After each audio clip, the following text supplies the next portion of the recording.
Ngayon, ang nangunguna sa elementarya, walang iba kundi si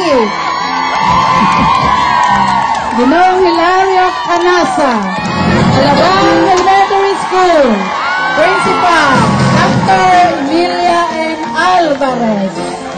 Master Teacher 1, Assistant to the Principal, Alabang Elementary School. Alabang Elementary School Math Coordinator, Resource Speaker, Facilitator, Regional Demonstration Teacher, Researcher, Trainer or Coach, Vice President of Alabang Elementary School Faculty Club, ICT Coordinator.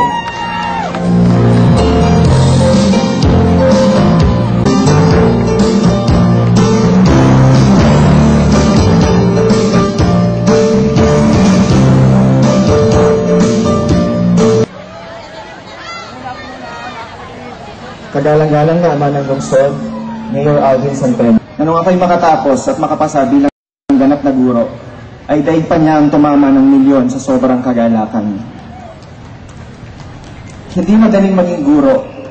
Ikaw ay modelo at minsan daig mo pa ang isang artistang tinitilian dahil sa lawak ng impluensyang naibibigay mo sa mga kabataan at sa komunidad. Ilang katauhan ang dapat mong gampanan sa araw-araw, hindi lamang guro. Minsan ay magulang, kapatid, kaibigan, at minsan pa nga ay caregiver ng ating mga mag-aaral. Ngunit lahat ng ito ay buong puso kong ginagampanan dahil mahal ko sila. Dahil gusto kong may mabago sa kanila. Dahil umaasa sila sa akin. Sa nakalipas na 12 taong pagtuturo ko dito sa Muntinlupa, nabago ang buhay ko.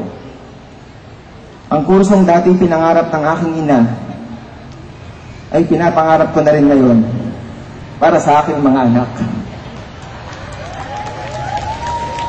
Hindi ka man mabigyan ng sapat na yaman sa gawain ito. Sa pagkakaroon ng maraming salapi, ngunit ang paggalang, pagmamahal, at pasasalamat na ibibigay sa iyo ng mga batang binago mo ang buhay ay walang katumbas.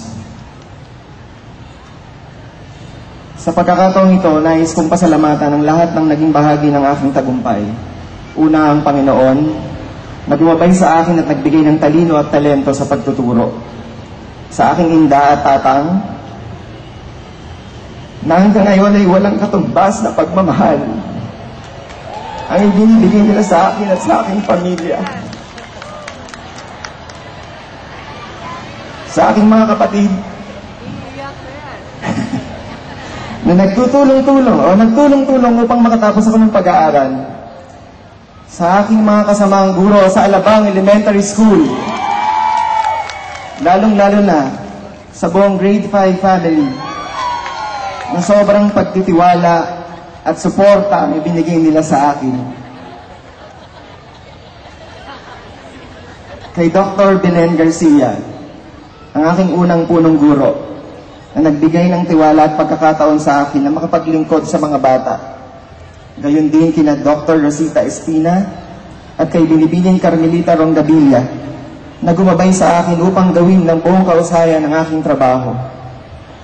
Kay Dr. Florante Marneto, ang aking mentor, ang umubog sa aking mga potensyal, tagapagsanay na madalas ay pinapagalitan ako kapag hindi ko naabot ang kanyang pamantayan pagdating sa trabaho sa paaralan.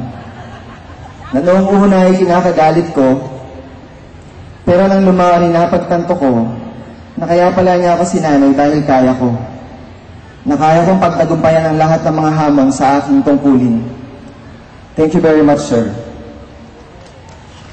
Sa aking kasalukuyang punong guro, Dr. Emilia Alvarez, maraming salamat sa patuloy na ibinibigay niyong pagpapahalaga sa akin, sa patuloy na paghubog sa akin, at pagbibigay ng tiwala upang gampanan ang mga mahalagang gawain sa ating paaralan. Salamat po, Ma'am Alvarez, sa pagiging ina sa akin na laging nakagabay.